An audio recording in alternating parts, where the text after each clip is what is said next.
Falar: Deus, eu estou disponível, não apenas para te ouvir, mas para te receber neste lugar e me entregar o meu melhor. Você pode já citar isso agora. Você já pode dizer: Deus, eu entrego as minhas mãos, os meus lábios, a minha mente. Faz desse culto já algo diferente agora, aleluia. Entregamos nas tuas mãos, Senhor. Entregamos nas tuas mãos, Deus. É absolutamente tudo teu. Exaltado e glorificado seja o santo nome do Senhor, para todo sempre. Mais uma vez você pode aplaudir o Senhor Jesus, pela presença dEle. Aleluia, aleluia. Senhor, te glorificamos. Poder sentar em nome de Jesus.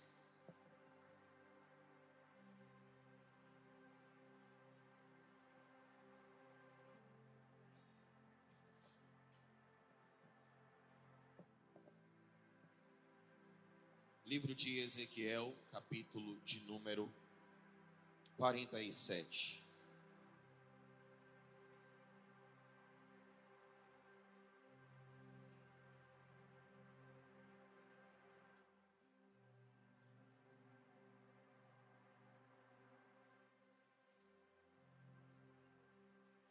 Livro do profeta Ezequiel, capítulo de número 47. Aleluia, aleluia, aleluia. Nós somos privilegiados em perceber a presença de Deus em um lugar, em um ambiente. Passeando por outras geografias, a gente não encontra esse mesmo ambiente, essa mesma conexão. Eu quero pedir algo a você nessa manhã, amém? Na verdade, eu vou pedir muitas coisas para você nessa manhã. Uma dessas coisas é que você quebre todas as suas resistências hoje. Dá para a gente fazer isso? Amém? Você pode dizer em alto e bom som agora nesse momento: Senhor Jesus, eu não ofereço nenhuma resistência àquilo que o Senhor deseja fazer e falar neste lugar, na minha vida, em nome de Jesus, amém? Ezequiel 47, eu vou pedir, Christian, tem como você colocar hoje eu vou ser bem Nutella, na nova versão internacional NVI. Eu quero ler junto com você, eu não quero desprezar o seu exemplar bíblico, tá? Você pode ser referência aí, não tem problema. Mas eu quero hoje fazer um esforço para ser o mais claro possível naquilo que vai ser dito aqui. Amém? E vou me validar nesse recurso de uma nova versão internacional, de uma linguagem um pouco mais clarificada, mais acessível para todos. Todos já estão encontrando o telão aí direitinho. Vamos lá, Ezequiel capítulo 47, está escrito assim: o homem levou-me de volta à entrada do templo e vi água saindo debaixo da soleira do templo e indo para o leste, pois o templo estava voltado para o oriente. A água descia debaixo do lado sul do templo, ao sul do altar. Versículo 2. Ele então me levou para fora, pela porta norte, e me fez dar uma volta pelo lado de fora até a porta extrema, que dá para o leste. E a água fluía do lado sul. Vamos continuar. À medida que o homem foi para o lado leste, com uma linha de medir ou uma corda de medir, mediu 1000 côvados e levou-me pela água que batia no tornozelo. E ele mediu mais 1000 côvados e levou-me pela água que chegava ao joelho. Mediu mais 1000 e levou-me pela água que batia na cintura. Então, quais são as três partes do corpo que você acabou de ler aí? Primeiro, a água bate no tornozelo, depois vai fazer cabeça, ombro, mas primeiro é tornozelo, joelho, cintura. Tornozelo, joelho, cintura. Amém? Mediu mais 1000, mas agora era um rio que eu não conseguia atravessar, porque a água havia aumentado e era tão profunda que só se podia atravessar a nado. Era um rio que não se poderia atravessar andando. Versículo 6, por favor. Ele me perguntou: filho do homem, vê isto. Levou-me então de volta à margem do rio. E aqui é que começa a ficar um pouco interessante. Versículo 7, quando ali cheguei, vi muitas árvores em cada lado do rio. E ele me disse: esta água flui na direção da região situada a leste e desce até Arabá, onde entra no mar. Continuou o versículo 8. E quando deságua no mar, a água ali é saneada, ela cura. Vamos lá, versículo 9. Por onde o rio passa, haverá todo tipo, por onde o rio passar, haverá todo tipo de seres vivos e de peixes. Porque essa água flui para o mar, transformando a água salgada em água doce. De modo que por onde o rio fluir, tudo viverá.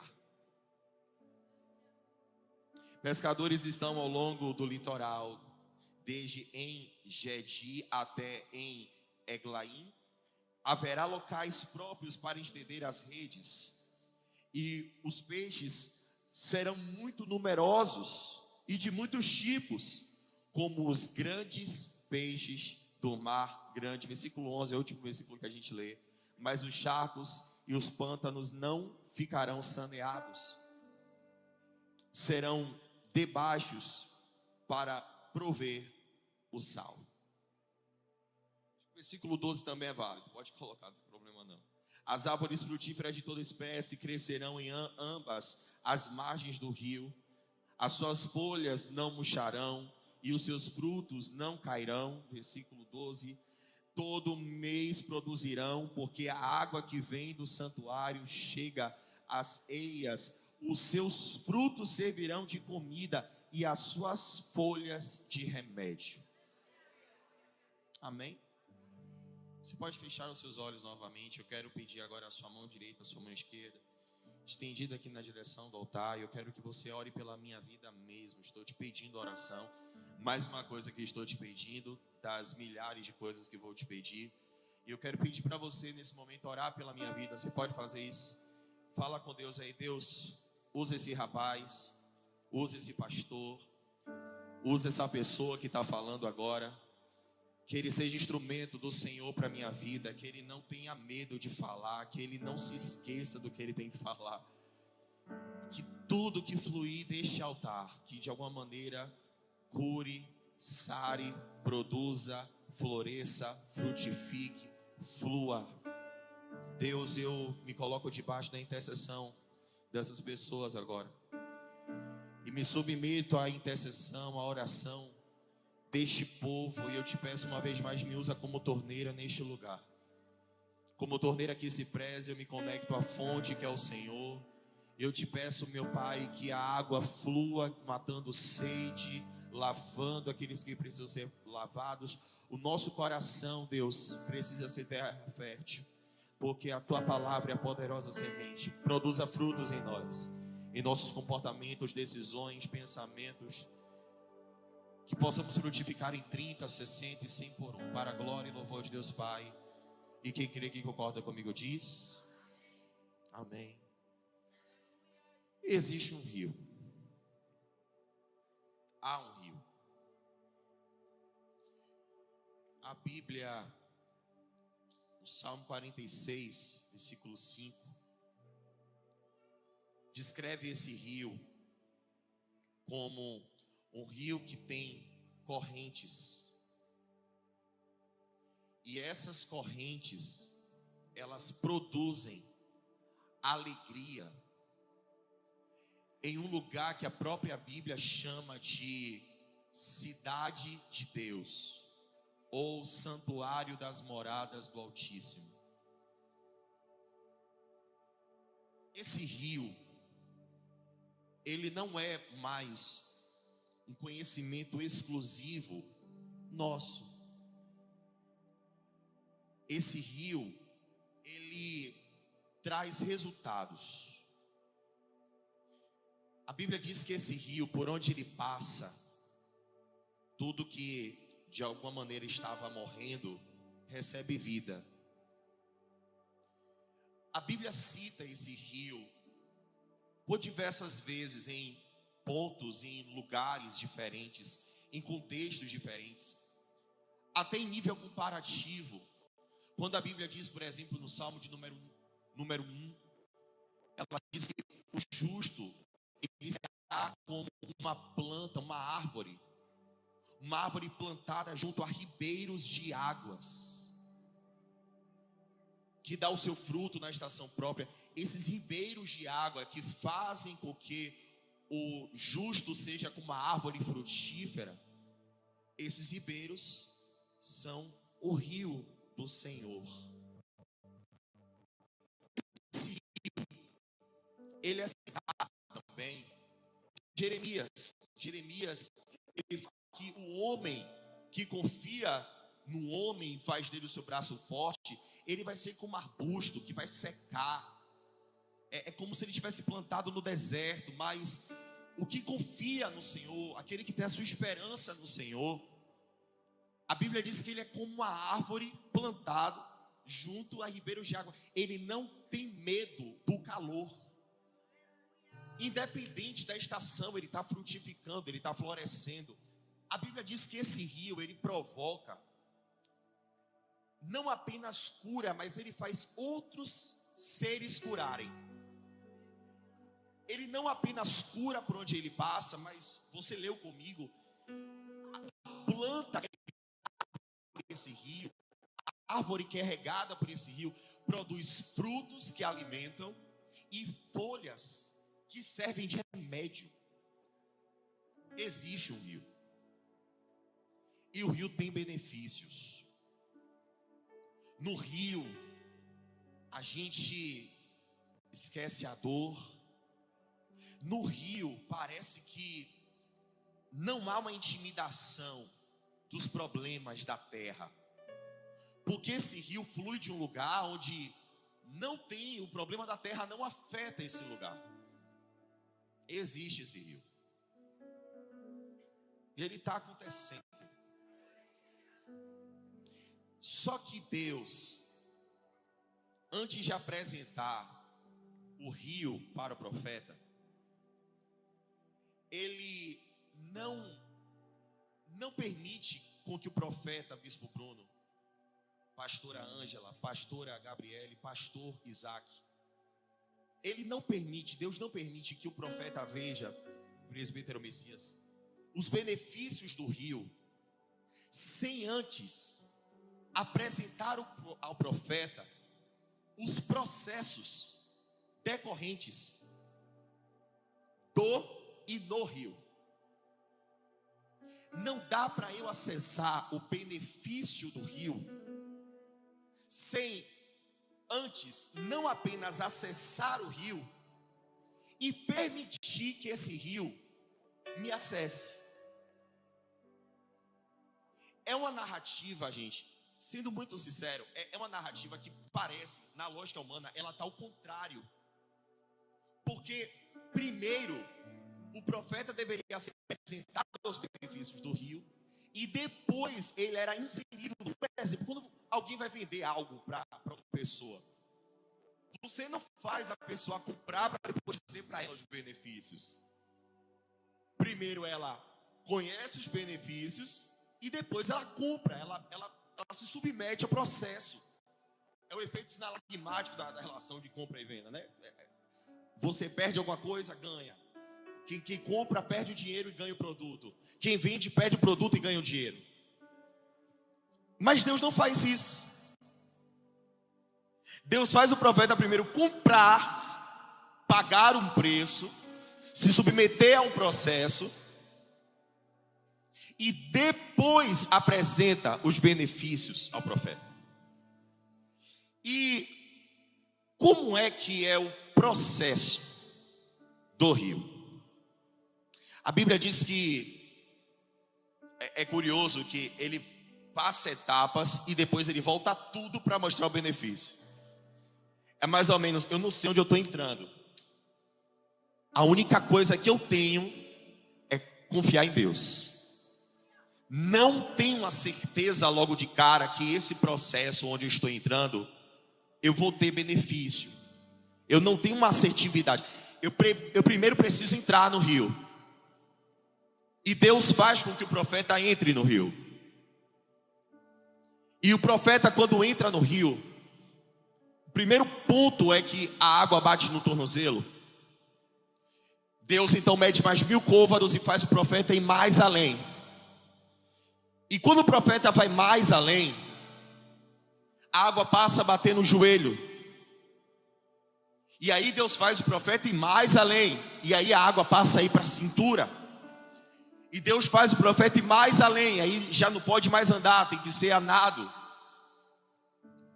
Se você parar para analisar, aqui não é uma relação do quanto o profeta está tendo do rio. A gente sempre tem olhado com essa ótica. Nossa, o profeta está ganhando o rio. Não. Não é o profeta que está ganhando o rio. É o rio que está ganhando o profeta. Não é ele que está tendo mais de Deus, mas é Deus que está tendo mais dele. O benefício do rio, ele não é acessado pelo profeta. É o rio que acessa o profeta. E parece que quanto mais profundo eu preciso ir, parece que mais coisas eu preciso perder. Quanto mais eu preciso mergulhar, mais o controle eu preciso abrir mão. E é meio difícil pregar isso, porque nós estamos na geração onde queremos o benefício do rio, mas nós não queremos perder para o rio.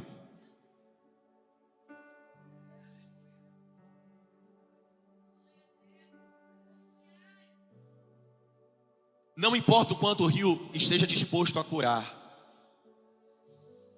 de alguma maneira você precisa perder para o rio. E eu vim aqui pregar isso. Hoje não é uma manhã de vitória. Hoje você precisa perder. E todo aquele que quer ganhar a sua vida, perdê-la. Mas todo aquele que está disposto a perder a sua vida, meu irmão, a gente perde algo aqui para ganhar algo aqui em cima, aleluia. O quanto é que esse rio vai te fazer ganhar? Exatamente na proporção que você está disposto a perder.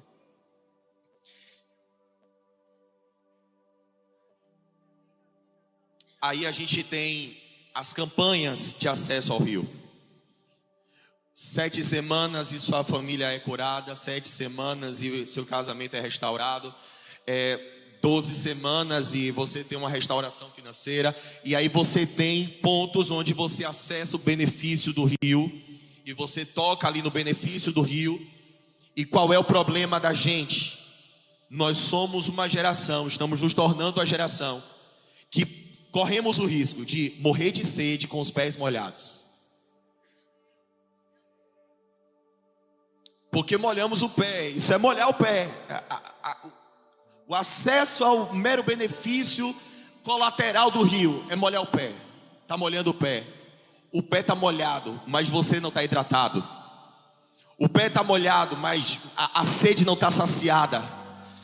E eu preciso perder. E o rio, ele afeta. Gente, eu respeito os processos. Porque Deus não leva o profeta logo de cara para mergulhar. Já que o rio é tão importante, por que ele não perde tudo de vez? Porque nós não aceitamos perder tudo de vez. O processo de perda, que é obediência. Obediência é perder. O processo de perda, ele é treinável, ele é gradativo. Eu não posso exigir de uma pessoa que ela entregue a cintura dela se ela sequer conseguiu entregar o tornozelo. Como é que eu obrigo alguém a abrir mão do joelho se ele nem sequer entrou no rio, não quer nem abrir mão do pé dele? O processo aqui é que toda obediência ela é treinável. A adoração ela é treinável. E à medida que eu vou perdendo tudo por amor e alegria, eu vou treinando esse negócio, eu vou descobrindo que o que me define como sobrevivente no rio não é a minha habilidade de nado, não é o quanto que eu estou no controle, é entender que eu perder o controle para ele é o que me faz sobreviver nesse rio, aleluia. Só que eu preciso perder. Dá para falar isso para você mesmo? Eu preciso perder. Precisa. Todo mundo no reino, para acessar o rio, em algum momento perdeu. Porque Deus amou o mundo de tal maneira que deu. O prefixo per, ele potencializa tudo aquilo que vem sucessivamente como radical. Então, existe o passar e o perpassar. Existe o curso da vida e o percurso da vida. Existe a feição e existe a perfeição. Ele maximiza.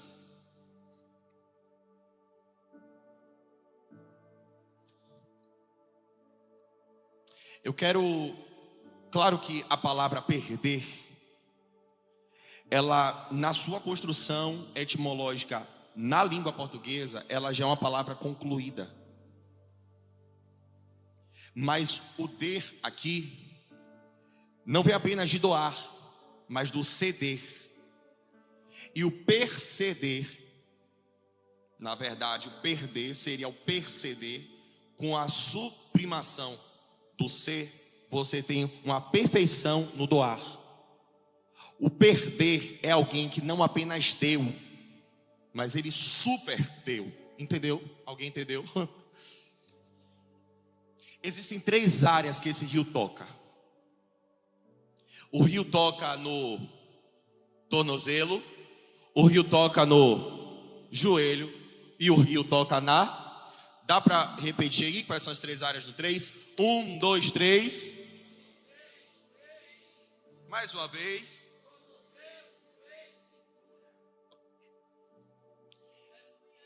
Poderíamos falar sobre o que representa o tornozelo, aí depois falar o que representa o joelho, e depois falar o que representa a cintura. Poderíamos entender que o tornozelo, né, tá ali o pé, tem a ver as sandálias da preparação do evangelho, né, e essas sandálias elas eram amarradas também ali na parte do tornozelo. A gente poderia falar que joelho representa oração, que é uma fase da nossa vida que a gente passa a orar mais, se dedicar mais. A cintura, né, onde a gente coloca o cinturão da verdade, onde passamos então a praticar, a viver. Poderíamos trazer e tratar dessa forma, poderíamos. E a distinção de cada fase, de cada etapa. Só que o que é lindo em Deus é que antes do profeta perder o controle, ele priorizou etapas no processo que abarcassem essas 3 áreas: o tornozelo, o joelho e a cintura. O tornozelo, o joelho e a cintura. E você sabia que fisiologicamente tornozelo, joelho e cintura possuem atributos semelhantes? São partes do seu corpo que eles têm uma lógica semelhante. Por exemplo, tanto o tornozelo, quanto o joelho, quanto a cintura são áreas de conexão e transição do seu corpo. O tornozelo é justamente aquilo que conecta o seu pé à sua perna, na parte aí panturrilha. O joelho é aquilo que conecta a sua perna à sua coxa, a parte da panturrilha com a parte superior da perna. A cintura é aquilo que conecta o membro inferior com a parte superior do corpo. Por que Deus então, ele visa tocar nessas partes? Porque Deus, ele quer colocar a presença dele nas suas transições e nas suas conexões. Toda grande etapa de mergulhar em Deus vai envolver aquilo que você conecta e a forma como você transiciona. A transição para Deus é tão importante que ele coloca o rio dele nisso. Porque em toda transição você está acessando alguma coisa, mas você também está perdendo alguma coisa. A fase da adolescência, que é uma fase de transição, alguém está perdendo os traços infantis para acessar algo novo. Quando você está numa transição, por exemplo, profissional, você está abrindo mão de alguma coisa para acessar uma outra coisa. Por que não falar de conexão? Todas as vezes quando nós estamos nos conectando com alguém, de alguma maneira, nós vamos nos desconectar de um outro alguém.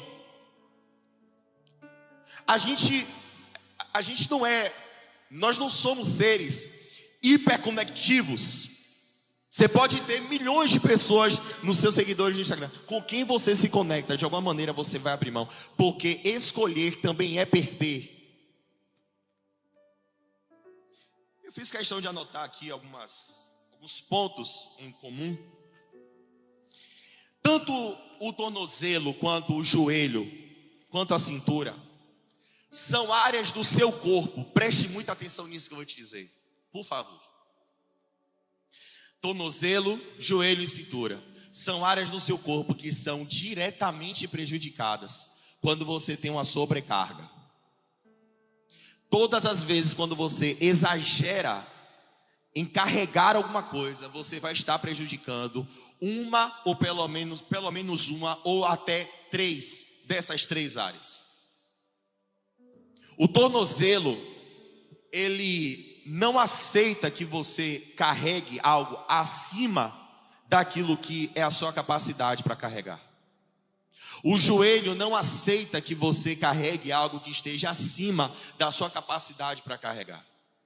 E essas dores na lombar, muitas vezes, a lombalgia, ela é provocada pelo fato de pessoas carregarem aquilo que não deveriam carregar. E Deus, ele leva o rio dele exatamente em áreas que foram afetadas por pessoas que carregaram pesos que não deveriam carregar. Você já reparou que antes de mergulhar no rio, Deus, ele tem alguns processos de cura? Porque esse rio, onde ele passa, ele toca, ele cura, ele muda, ele recontextualiza, ele devolve a configuração celestial daquilo pelo qual foi feito. Então a árvore que estava seca volta a ter folhas, a árvore que estava infrutífera volta a ter frutos. O peixe que estava morrendo passa a ter vida. O rio que não tinha peixe passa a ter peixe.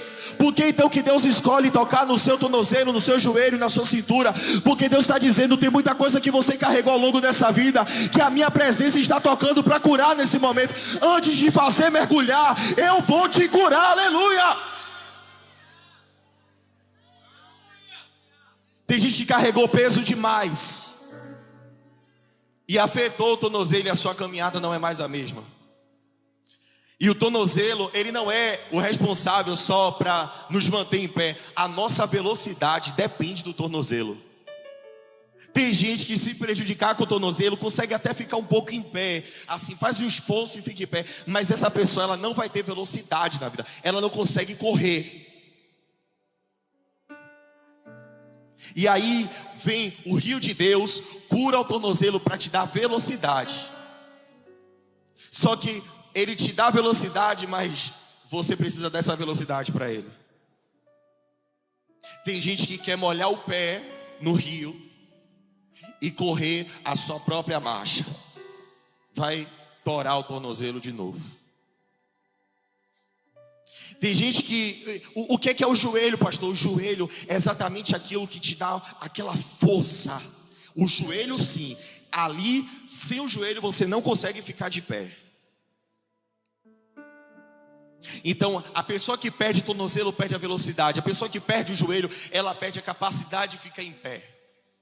E a pessoa que perde a cintura, nem sentada ela fica. Aí eu estou falando isso com conhecimento de causa por causa de minha avó. Minha avó está sem cintura. Não consegue sentar. Você entende que você vai perder de um jeito ou de outro? Quais são as outras semelhanças? Existem quatro estruturas que envolvem o tornozelo, o joelho e a cintura. Eu vou pedir licença a vocês para ler aqui, tá bom? Posso? Vocês me permitem?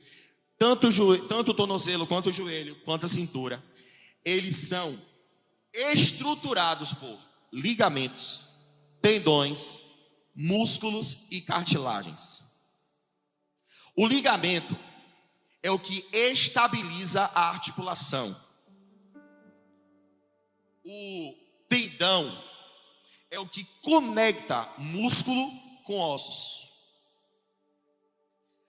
O músculo é o que controla o movimento e a estabilidade. E a cartilagem é o que protege o osso de algum atrito. Tanto o tornozelo, quanto o joelho, quanto a cintura tem essas estruturas. Por que é que eu estou citando isso aqui? Porque se essas áreas forem afetadas, ninguém se move mais. Se essas áreas forem afetadas, você vai ter uma perfeita estagnação. E o rio de Deus, ele hoje não quer apenas os seus pés. O rio de Deus, ele não quer apenas o seu joelho. O rio de Deus não quer apenas a sua cintura. O tornozelo, o joelho e a cintura apontam para um grau de funcionalidade de um corpo. O tornozelo, o joelho e a cintura mostra o quanto que você é funcional. Tem gente que é ótima para colocar o tornozelo, mas ela mantém um controle de tudo na vida dela. Tem gente até que está disposto a perder o tornozelo, aí vai até, não, o Senhor vai até aqui. Então, até aqui eu perco. Aí vai no joelho, porque tem gente que é atribulada, mas ora. Quem conhece um atribulado de oração aqui? Eu conheço. Porque ele é ótimo para orar e é péssimo para ser afetado pela oração que ele está fazendo. O joelho, ele é ótimo aqui nessa ilustração para definir pessoas que estão dispostas a orar para mudar as circunstâncias, mas não estão dispostas para orarem para serem transformadas. Tem gente que é ótimo para a cintura, e aqui para mim é o mais perigoso. Sério, porque ele está meio dentro e meio fora.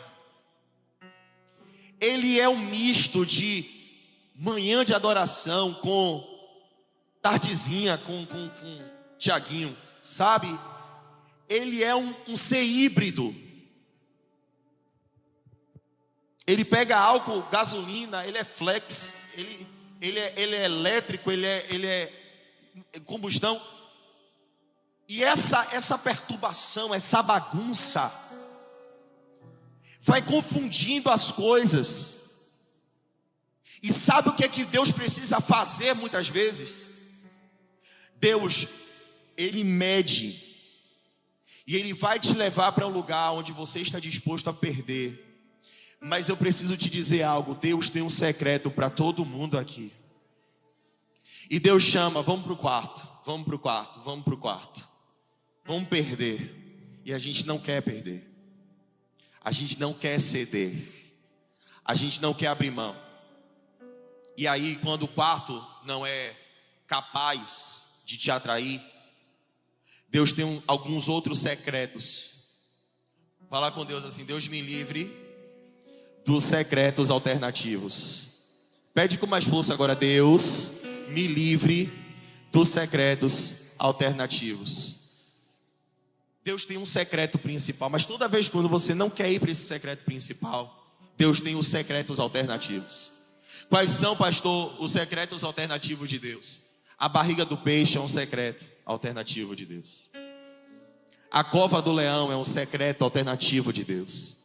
A fornalha é um secreto alternativo de Deus. O deserto é um secreto alternativo de Deus. Deus, Ele quer te levar. E aí, quando é então que Deus, Ele apresenta o benefício? Quando eu aprendi a perder o controle. Fala para alguém que está perto de você. Você só acessa os benefícios de Deus quando você perde o controle total para Deus. Estou falando só. Vamos falar da gente agora.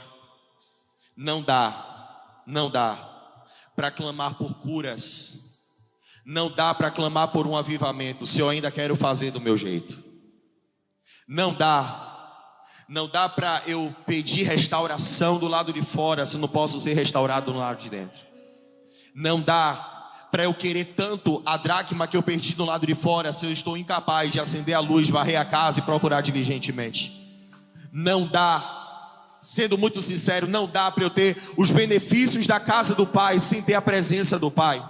Não dá para eu pedir a herança de Deus se eu não tenho o próprio Deus. Deixa eu dizer para você, a maior coisa que Deus pode te dar é a presença dele. Se ela não é suficiente, nada mais é. Pouco importa a restauração financeira que você tem clamado, a cura, casamento. Pouco importa aquilo que você tem pedido para Deus. Deus não tem nada melhor para te dar do que a presença dele. Se você abrir mão da presença dele, perdeu, você perdeu. Se você está aqui para buscar única e exclusivamente aquilo que Deus tem para te dar, inevitavelmente você vai perder aquilo que ele é. Mas se você acessar aquilo que ele é, inevitavelmente você terá aquilo que ele tem para te dar. Deus tem um rio disposto para fluir nesse lugar, para curar pessoas. Você é a corrente de Deus que vai levar o rio para sua casa, para sua família, para o seu trabalho. Mas você precisa mergulhar. Nós temos duas opções aqui, eu não quero abrir mão mais. Você vai precisar mergulhar nesse rio. Duas coisas. Você pode fazer só uma delas. Ou você vai andando mais profundo até perder o controle, ou você vai precisar ser igual Naamã, que mergulha 1, 2, 3, 4, 5, 6, 7 vezes até ser transformado. Só que há uma diferença entre Ezequiel e Naamã.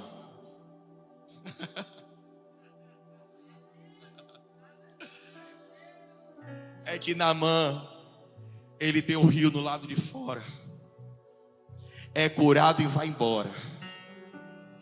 Ezequiel, você, igreja, tem o rio, porque aquele que crê em mim, como está escrito nas Escrituras, no seu interior fluirão rios. Nós acessamos o rio pelo lado de fora? Não. Nós somos acessados pelo rio no lado de dentro. Quem está disposto hoje a perder o controle totalmente aqui? Você aceita perder o controle mesmo? Aceita? Está disposto a perder o que então hoje? O que é que Deus pode tirar de você hoje? O que é que Deus pode tirar que doa, tá? O que é que Deus pode tirar de você? Em Abraão, seu filho. O que é que Deus pode tirar de você, jovem rico? Suas riquezas. O que é que Deus pode tirar de você? Porque aquilo, isso vai doer muito, tá? Mas é isso. Aquilo que você não pode tirar por Deus, é porque aquilo já está te tirando de Deus. Se algo você não pode tirar por Deus, é porque esse algo já te tirou de Deus. Mas se você pode sacrificar, se você pode abrir mão. Capítulo 4 de Mateus, Jesus está abrindo mão de transformar pedras em pães. Jesus está abrindo mão, ainda que de maneira genérica e indireta, Jesus está abrindo mão de um pão. Isso é Mateus capítulo 4. Mateus capítulo 14, 10 capítulos depois, Jesus está multiplicando pães e peixes para uma multidão. Em Daniel capítulo 1, ele começa o livro de Daniel apresentando um jejum que Daniel está fazendo, abrindo mão de comida. E Daniel capítulo 6, que é um dos principais capítulos da história de Daniel, Daniel está recebendo o livramento de Deus, e é Daniel quem não está sendo a comida do leão. Pastor, não estou entendendo o que o senhor está dizendo. Eu abro mão agora, e o rio de Deus me restaura com muito mais depois. Feche os seus olhos no seu lugar, curve a sua cabeça. E eu quero que você peça a Deus agora: Deus, me acessa com o seu rio, me faz perder o controle hoje, me faz perder o controle completamente hoje. Eu preciso perder o controle. E começa agora, tá? Você orando, por favor. Começa agora você pedindo para Deus. Começa a aceitar algumas coisas que você já estava para perder e não estava querendo perder. Fala: Deus, eu aceito perder, eu aceito abrir mão, eu aceito que isso vá embora, que isso não fique aqui. Oh Jesus, eu vou deixar você e o Espírito Santo. Tem alguns que vão olhar o rio, tem outros que vão mergulhar nesse rio, e esse é o tempo de você mergulhar agora. Aqueles que olham o rio e esperam um padre, um sacerdote falar o que ele deve fazer, como ele deve fazer. Mas aqueles que mergulham, aqueles que perdem o controle, aqueles que se envolvem, ele tem a sinceridade com Deus. Ele fala: Deus, pode fazer, pode tomar meu ministério, pode tomar minha chamada, pode fazer, Senhor. Eu não vou conseguir produzir nada melhor para Deus do que o próprio Deus produzindo em mim. O controle seja cedido agora.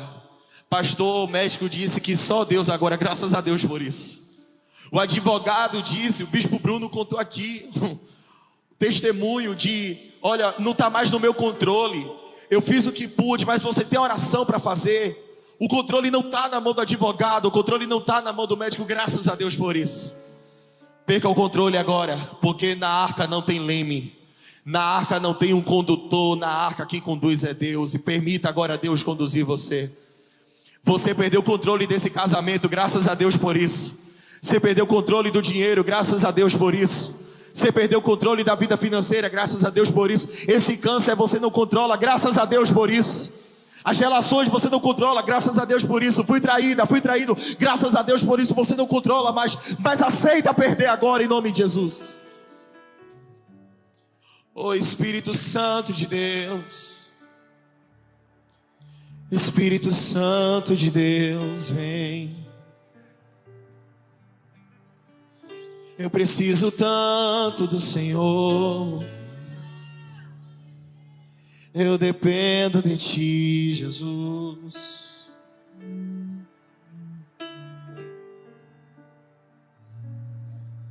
Jesus,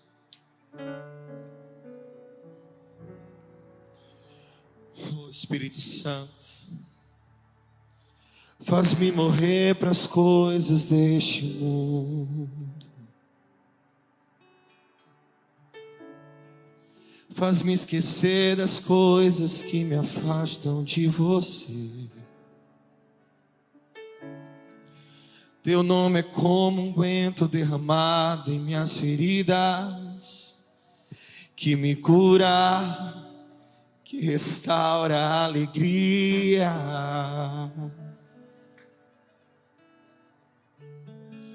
Teu perdão é tudo o que eu mais preciso. Cura minha alma e restaura o meu sorriso.